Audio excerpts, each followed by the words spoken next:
Okay. So my partner and I firmly oppose the revelation of the combat exclusion rule. Our opponents have claimed that the rule is unfair and violates equality.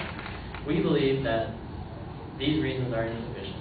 The Army, as we have emphasized quite a lot, is that it's about defense, not equality.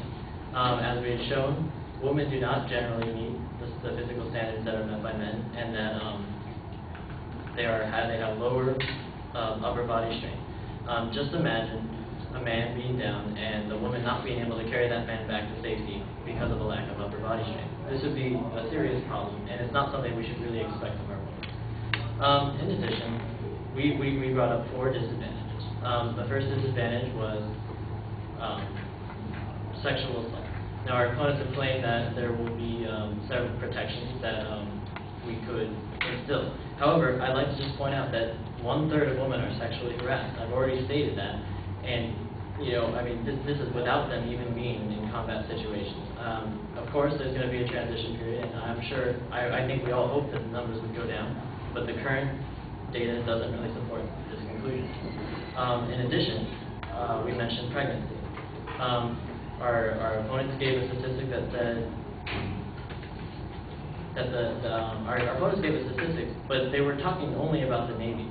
My statistics came purely from the Army in general, being 3 times more undeployable in Operation Desert Shield and Operation Desert Storm, and that was a more realistic number when we're talking about combat units. In addition, my third disadvantage was that the standards will be low.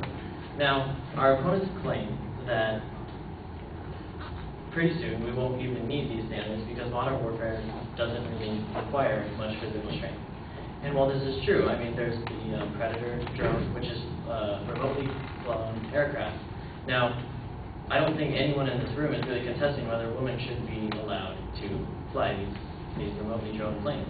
But the issue of the debate here is not about remotely flown planes, not about stuff that would require women. It's about purely women being on combat missions, and so that is the issue here. So my opponents kind of avoid the issue there. In addition, they claim that everyone can be brought up to par. But if this were true, how come, according to the Center for Military Readiness, only a few female soldiers performing at the highest levels can equal the average performance of men? Numerous tests in Britain and the United States over the past decade have shown that women suffer stress factors and other injuries at higher rates than men. So clearly, it's not true that everyone can be brought up to speed. And it's only, as I had stated, unfair to the men, because now the men are doing harder, have to make harder standards. But the women don't have to be as high. And it's not as simple as just eliminating the double standards, because those are in place for the very reasons that my partner and I have addressed. So we believe quite strongly that women should be still not allowed in combat.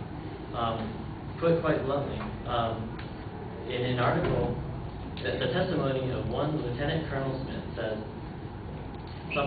he reported this in a presidential commission. He said that, basically he's talking about the Army, this is not Olympic diving. We do not get extra credit for adding an extra degree of difficulty. And adding women into combat would just make life more difficult.